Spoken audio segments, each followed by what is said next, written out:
Hello, everyone. This is the sixth class for social psychological perspectives on health. In the last class, we talked about how social status affects human health using the approach or model, something like human biological models.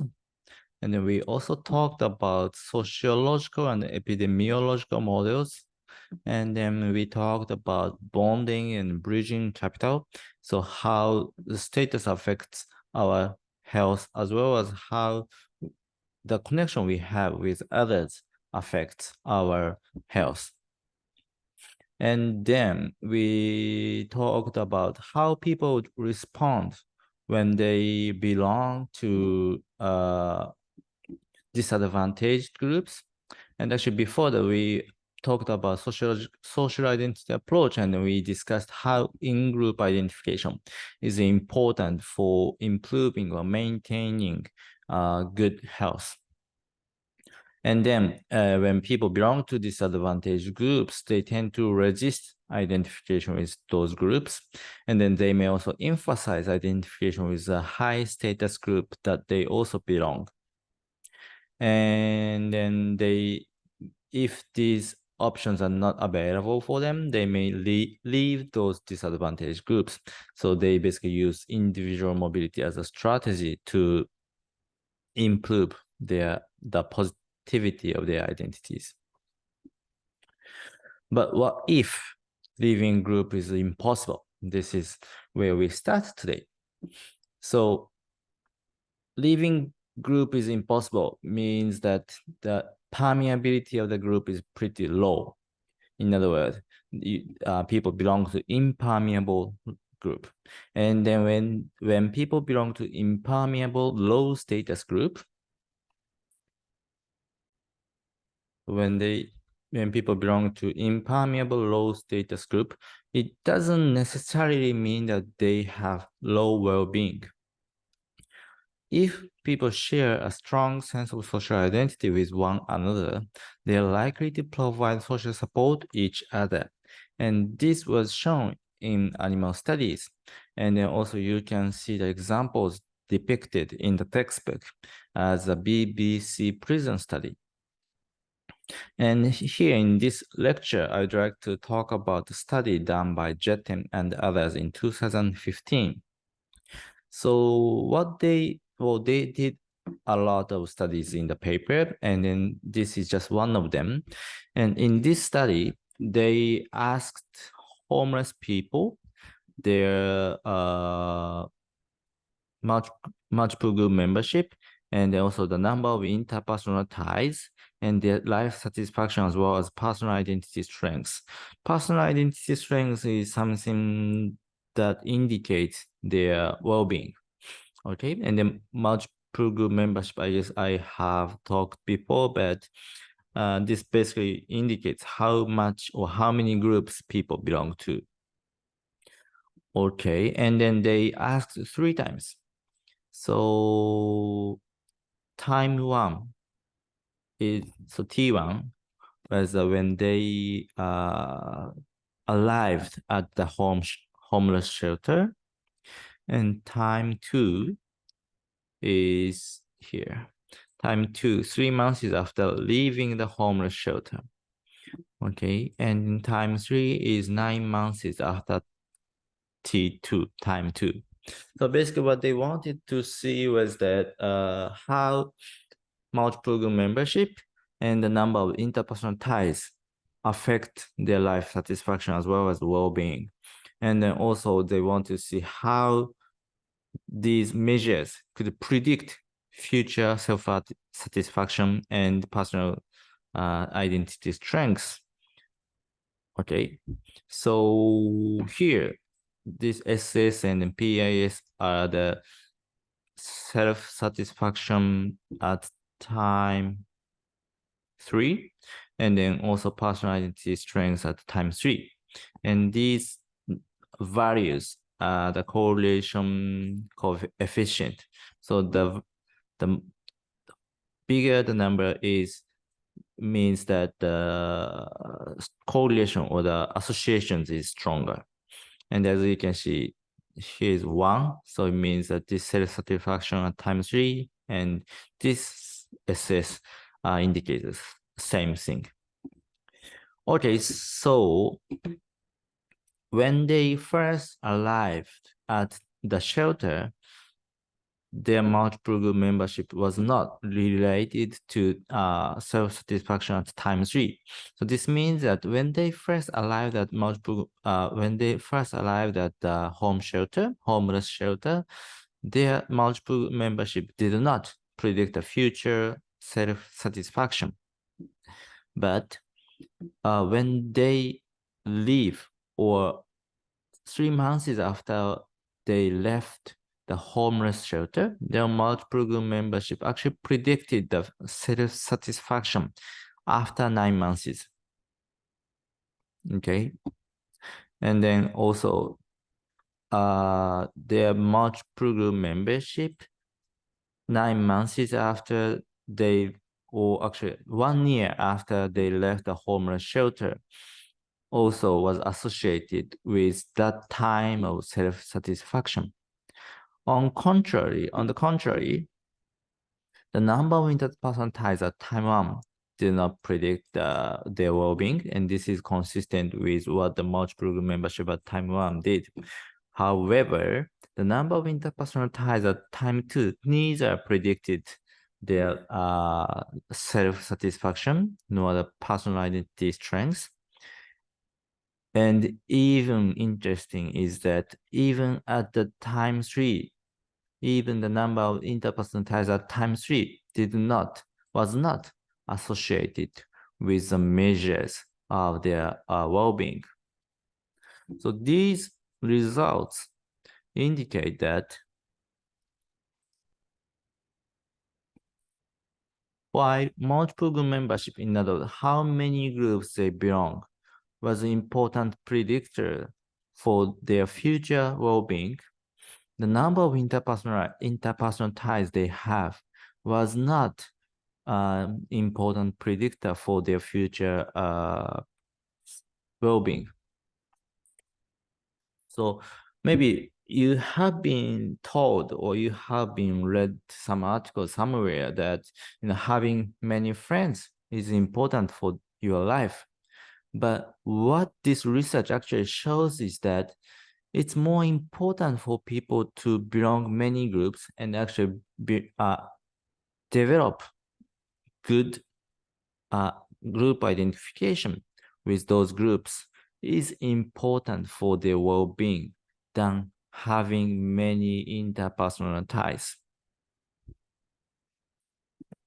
Also, there is another study done by Postmes and Branscombe. And first, they found that those who stayed in Black communities reported more social support and higher well-being. So when Black people could choose whether they can leave their Black community or they cannot leave their Black community, those who actually stayed in the Black communities reported higher well-being than those who left Black communities.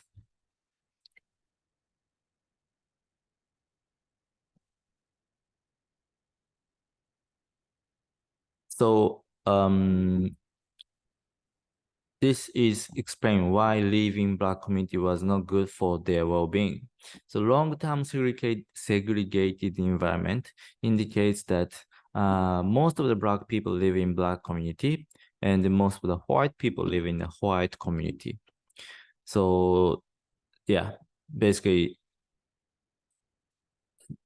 this measure indicates that if the score of this measure is higher, it means that most of the Black people live in the Black community and most of the white people live in the white community. And in such environment, when Black people leave their community, they are more likely to be rejected by in-group, meaning that Black people.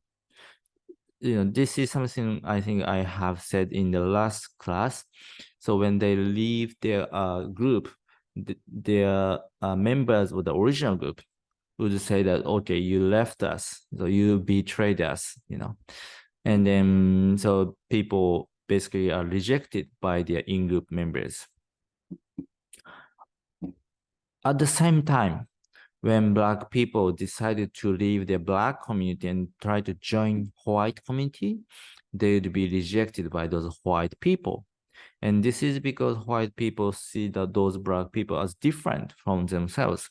So they would not accept those Black people as new members of their community. And then when they experience in-group rejection, they are less likely to categorize themselves as Black people. So here is a negative association. The more rejection, less likely to categorize themselves as Black. And this dash line indicates no significant association, but this was found in this figure comes from the study 1 of Postmus and Branscombe, and in study 2 they actually found that the less they categorize themselves as Black people, they experience less collective self-esteem. Collective self-esteem means that they feel good about themselves as a member of the Black community. And also, when they experience out-group rejection, while they are more likely to categorize themselves as Black people, they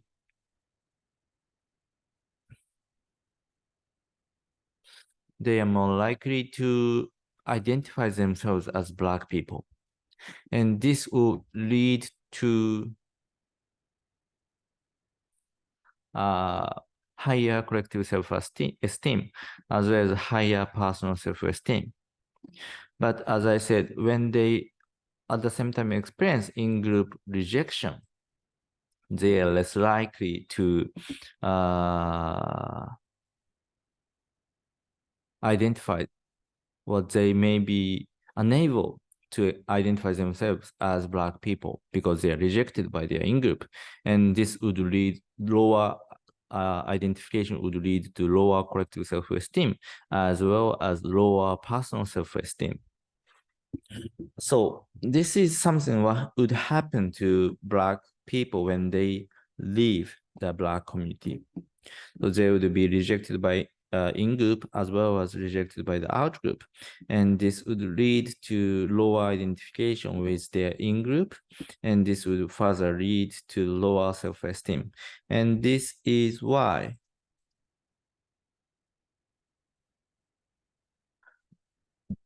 those who stayed in Black communities reported more social support and higher well-being. These people who reported, these people who stayed in the Black community did not experience in-group rejection, nor out-group rejection. So and then because they did not experience in-group rejection, their group identification was remained high, and thus their personal esteem was also remained high. Okay. So I guess when people cannot leave their group, maybe one way, so as I said, impermeable low status group does not necessarily mean they would have low well-being. And when people do have good well-being, it's more likely that they have social support, or more likely that they have multiple group membership, and not only the interpersonal, not necessarily interpersonal ties. You may think that this is a contradiction. People who have more social support should experience well-being. But here, people who have more personal ties, interpersonal ties, do not necessarily experience high well-being. And this is because social support is actually related to the number of groups people belong. So when they receive social support from their in-group members, they are more likely to feel they are supported. But then when they receive social support from non-in-group members, their experience would be varied.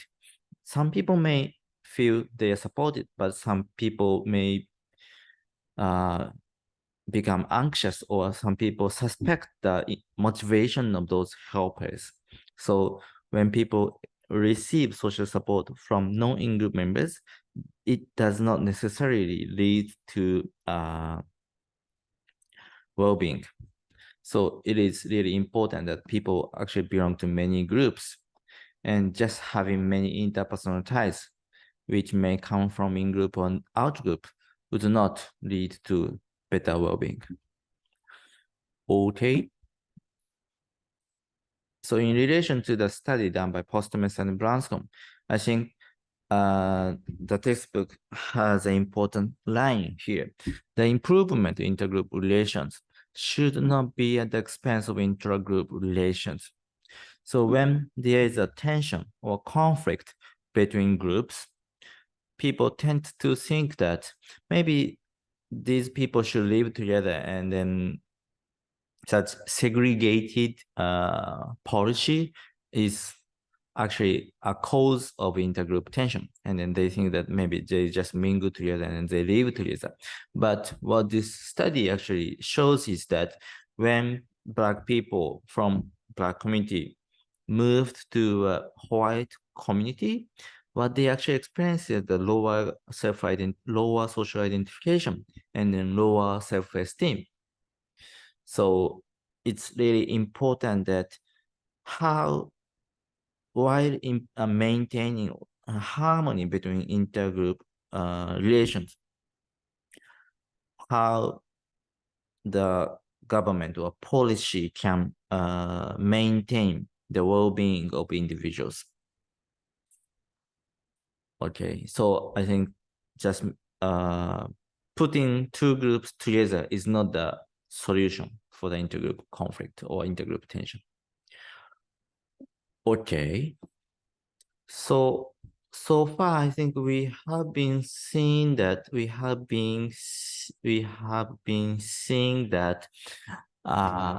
belonging to disadvantaged group is not really good for people's well-being, and then this was actually shown in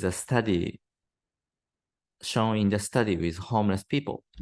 But social identification is beneficial for well-being even in disadvantaged groups. So let's see why. The paradox of community deprivation. So the community identity can provide resources to cope with the daily challenges and stresses. This is something we have been seeing. So we know that group identification is related to better well-being. And then also we know that belonging to many groups, multiple groups, actually help people to have better well-being. But the stigmatization of disadvantage itself can undermine this resource by reducing collective support and cooperation, as well as inhibiting engagement with external services and other communities. So when people belong to stigmatized or disadvantaged group, they are less likely to support each other. And this is because I have said before that perceived in-group status is related to group identification. When people belong to lower status group, they are less likely to identify with those groups.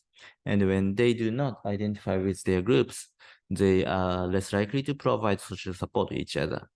And also, when people belong to stigmatized group, out-group members are less likely to support those group members, and they may even reject providing support to those people. So it's good to belong to groups, but when that group is stigmatized or disadvantaged, there may be a negative effects coming from belonging to that group.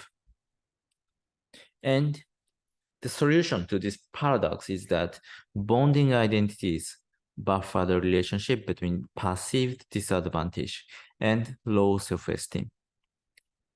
So you may want to remember what was the bonding capital means. And then maybe you also want to look at the study, looking at the common bond group. Yeah, here. So the relationship between status and the identification may be present only in comparison to other groups. Okay, sorry, this wasn't not really related. But when there is a good amount of interaction between members, so meaning that they belong to common bond group, the effect of status on group identification is weaker. So even if they belong to lower status group, if they have good amount of interactions between members, then they would still develop stronger identification, and that would lead to better well-being. So coming back to the position where we were, the bonding identities buffer the relationship between perceived disadvantage and low self-esteem.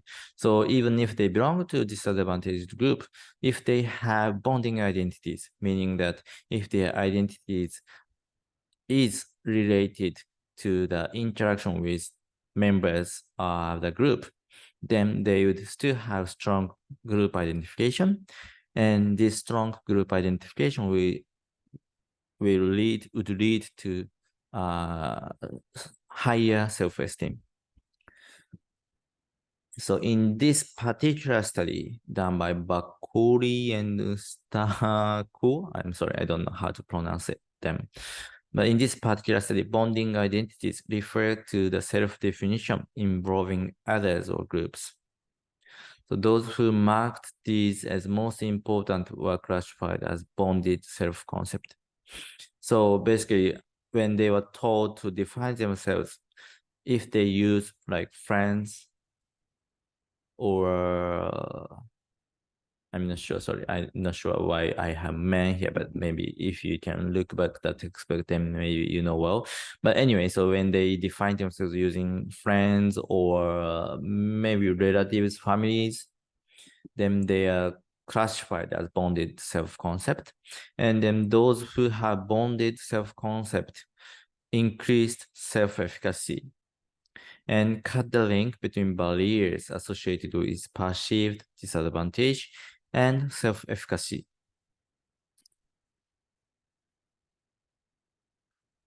Okay. So in sum, identification with a devalued but bonding group is related to higher collective self-efficacy.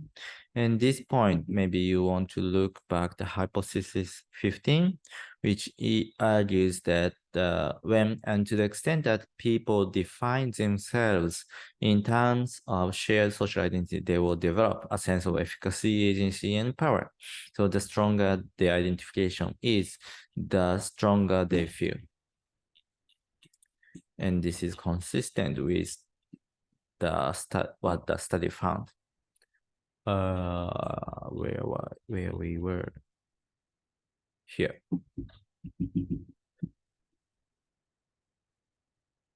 So higher collective efficacy means that they a bit refers to believing that their groups can counter some of the challenges it faces.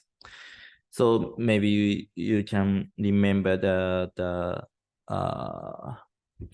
demand and the relationship of demand and resource. So when people face the demand, if they have enough resource, then they can perceive the demand as a challenge. But if they do not have resource, then they see the demand as a threat. And then when people have higher collective efficacy, when people feel higher collective efficacy, it means that they have resource to face the demand, so they can accept the demand as a challenge and would buffer the negative impact of the stress and the situation.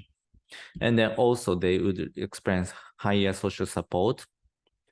And then these collective efficacy and social support should boost health and well-being, such as self-esteem and life satisfaction.